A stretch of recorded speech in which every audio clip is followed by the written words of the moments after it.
Sup, Creepazoid? I'm Leon the Paperback Maniac, coming at you with another vintage horror book review. Today, we are taking a look at Deathsong by Douglas Borton.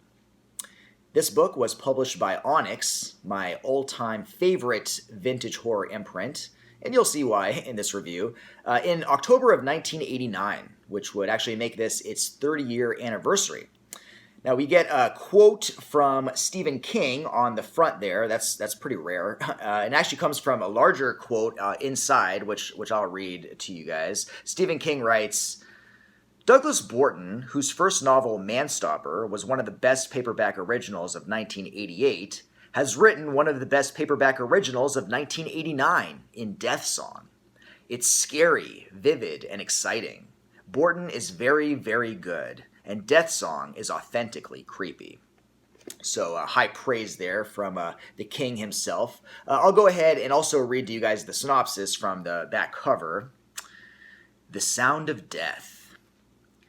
Billie Lee Kidd was the new queen of country music, but the little gal from New Mexico had picked the wrong song to sing. Because all around her, people were dying hideously, destroyed by voices that sang fiendish tunes of dark, dreaded terror. A chorus of doom was ushering in the reign of evil on earth, and unless Billie Lee could find a way to drown out the demonic sound, the minions of darkness would tighten their stranglehold, plunging the world into a maelstrom of violence and hell. But Billie Lee kept singing, knowing full well that nothing in this world or beyond could save her and all humanity if she hit one wrong note. Deathsong. So this novel opens with a prologue set in an ancient mythical city called Ontarok, which is basically a highly exoticized Middle East, rife with ziggurats and temples erected in honor of dark, evil gods, the kind of place where high priests rule. And we meet this towering black-robed sorcerer who is going to a market to steal a baby that he can sacrifice to these dark gods that he serves.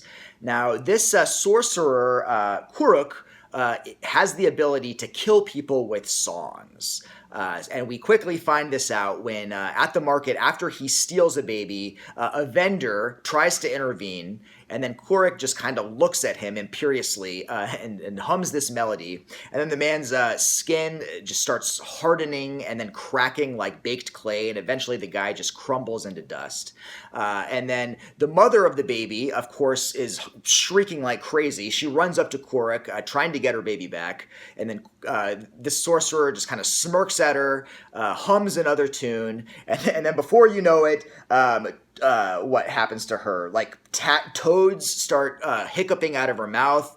She vomits up this stream of tadpoles. Worms start crawling out of her ears. Rats are scurrying in her hair. Eventually, a big-ass viper slides out of her mouth like a freakish tongue. And suffice it to say, no one else tries to intervene. So then Kuruk rides his stallion outside the city to a remote farmhouse where he goes inside, he places the baby on this altar, and then all these other hooded figures show up, other members of his dark priesthood, and they all surround Kuruk and the baby. And then Kuruk, the sorcerer, removes the ceremonial dagger and jabs it into the baby's groin and slices upward towards its neck. Yes, it is that kind of story.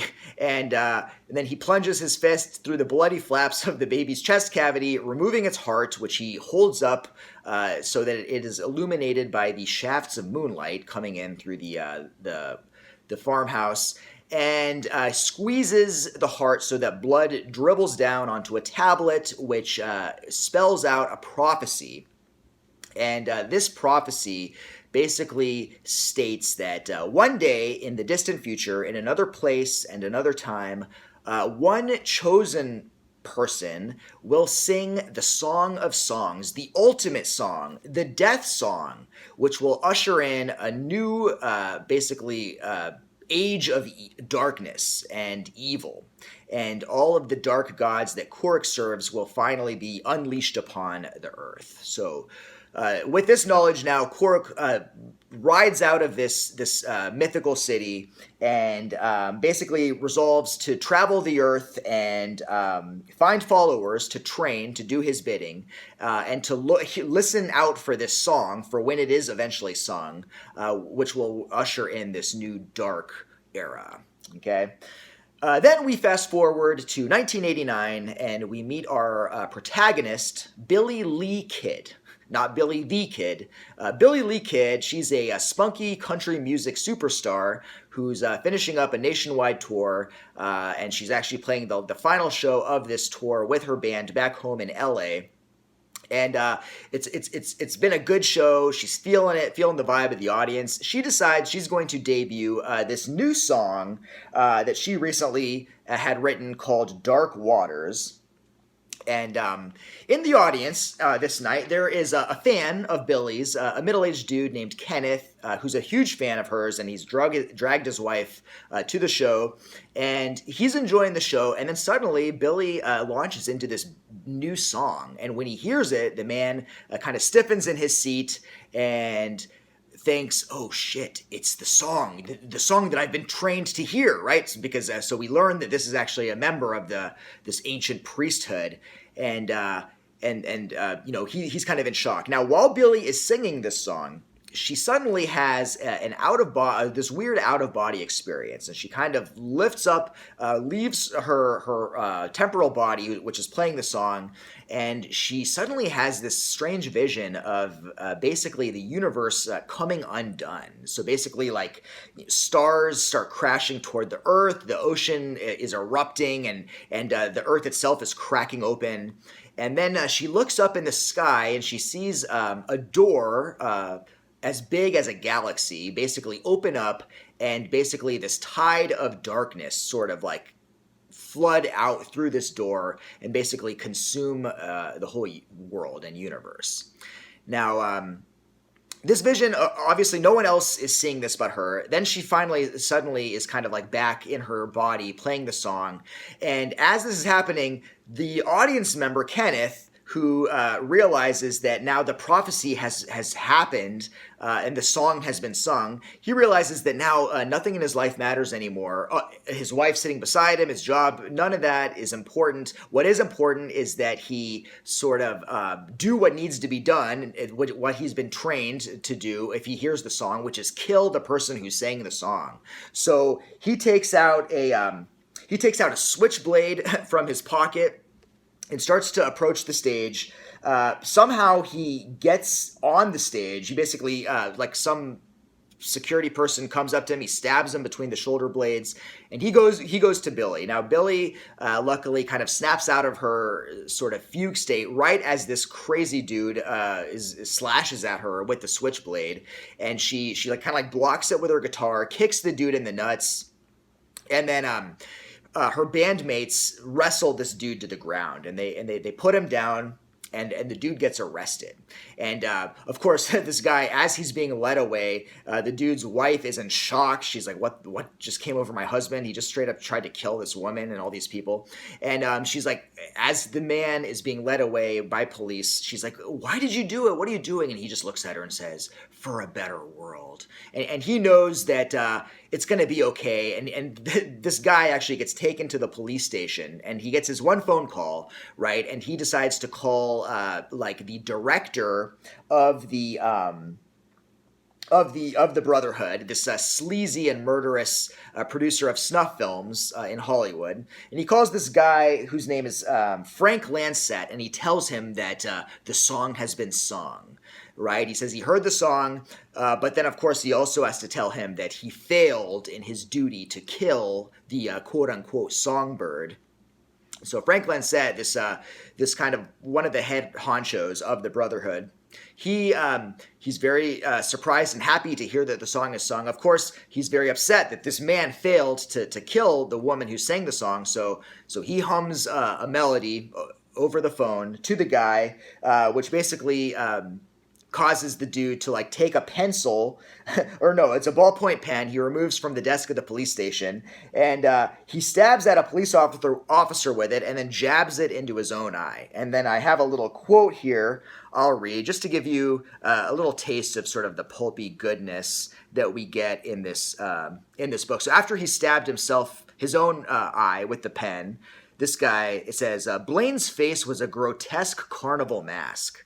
His lips were stretched taut, teeth bared to the gum lines. He gripped the pen with both hands. He drove it deeper into his eye. A milky stream, dripping like egg yolk, bubbled down his cheek.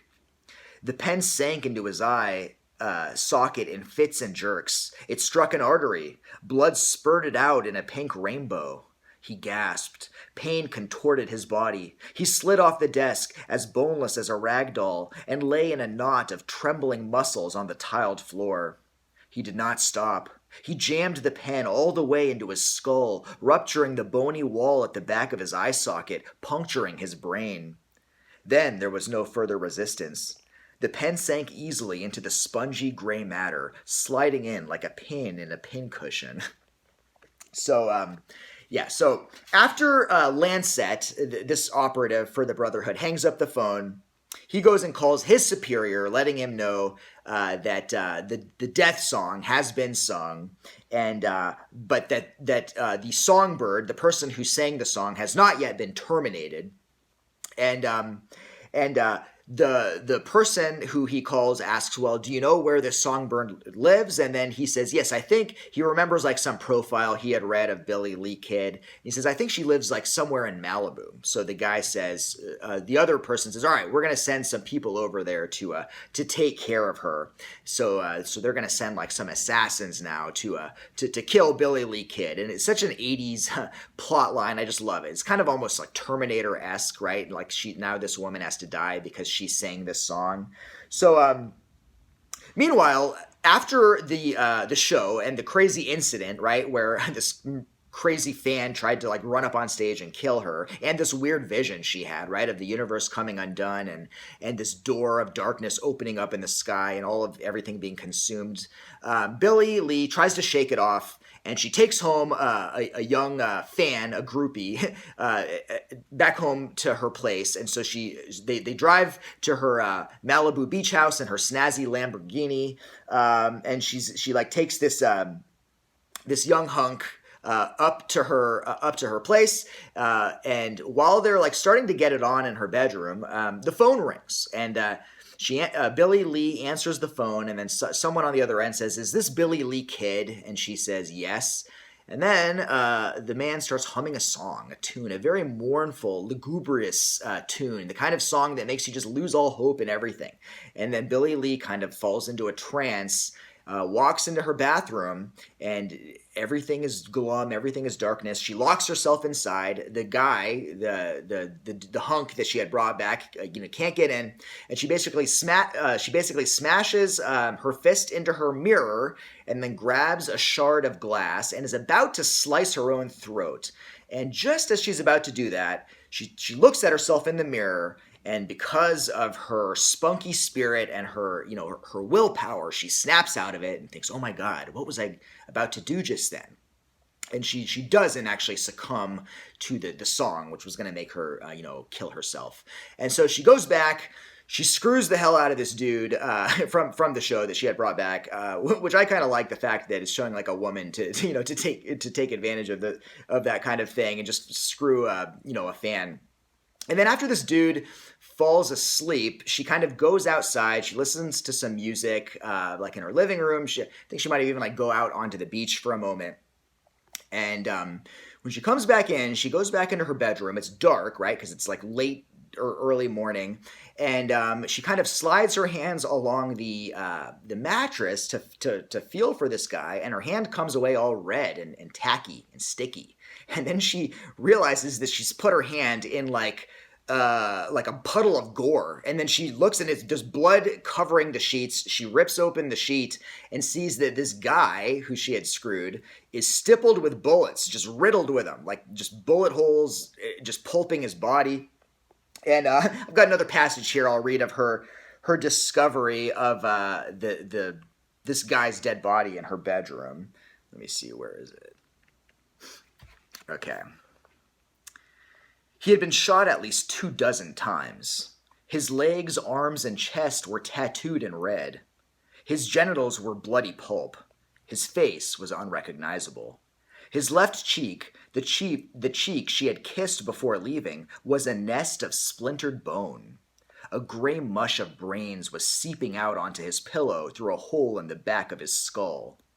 So, yeah, not very pretty. So Billy, of course, horrified, goes to the police, tells them, what happened, tells them the whole deal, starting with her show. This crazy guy tried to attack her.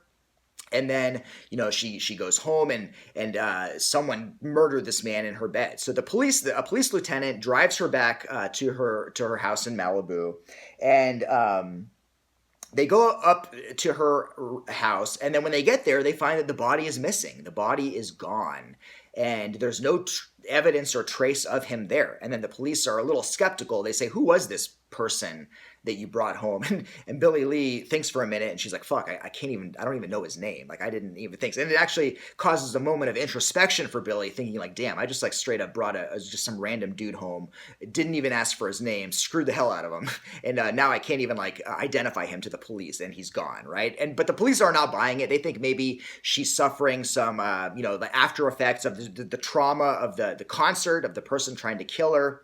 And so, and Billy herself is wondering if maybe she's, like losing it a little bit. But like, obviously she knows this, someone was there and someone was murdered in her bed. And then, and basically what this does is, this is the start of a chain of events. Billy has to basically survive the night. And she suspects that there is some sort of, there are some people clearly after her, some sort of organization.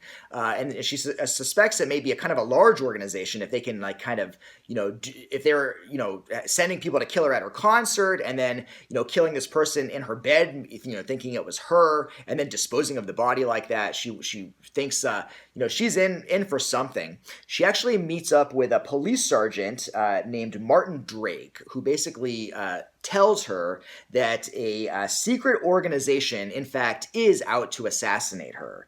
And basically, the man who tried to kill her at her show, as well as the people who had killed the man in her bedroom, thinking it was her, as well as the person who had called her on the phone and sang the song which made her then try to kill herself, all of these people are part of this thing called the Brotherhood, which is an ancient religious cult that dates back to like ancient times. And basically, the Brotherhood, they are kind of behind all of the evil of humanity ever since, like from all time, like all the wars, all the genocides are caused by them.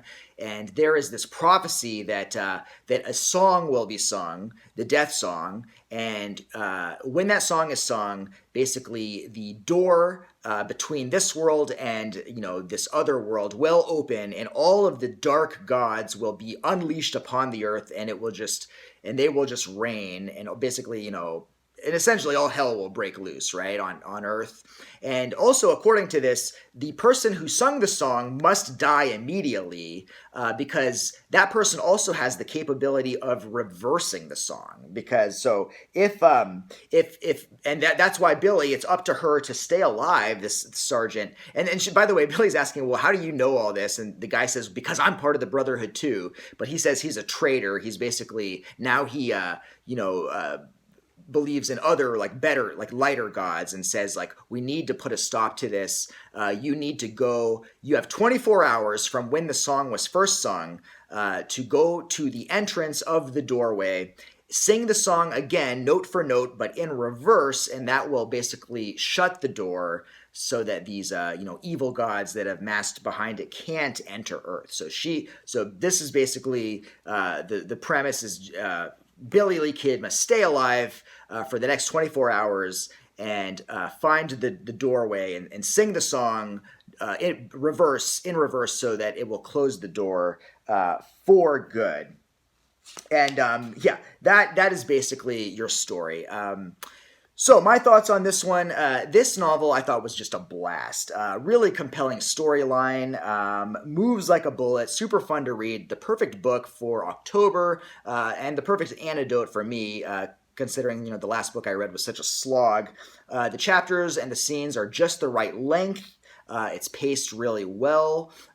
Douglas Borton, at the time of writing these horror paperbacks for Onyx, he was a working screenwriter in Hollywood, and you can tell here in its sort of like visual cinematic style and its pacing. You can tell that he really like knows story, like knows how to tell a story well. The book mostly takes place over the course of that single night. And the following day, which I love. I love stories that are just fast and take place over like a day or two. Really cool. It's got some just riveting scenes of gore and violence, as I read to you. It's got some just really creative deaths, including one death. One song causes instantaneous reverse evolution, which is just like one of the most like creative things that I've read in a while. We get like disembowelments. We get ruptured testicles, all kinds of fun stuff. In fact, I also noted another quote I want to read of a person succumbing to one of these songs. I'll redact the name so it's not like a spoiler, but okay, so let me see, where should I start? All right, the man hissed breath through clenched teeth, in time with a dizzying shock of pain in his right hand. He grabbed it, a reflex action. The fingers of his left hand sank into his palm, swallowed in its sudden spongy softness, vanishing up to the middle joints. He stared, unable to react, as his right hand began to lose its shape, liquefying.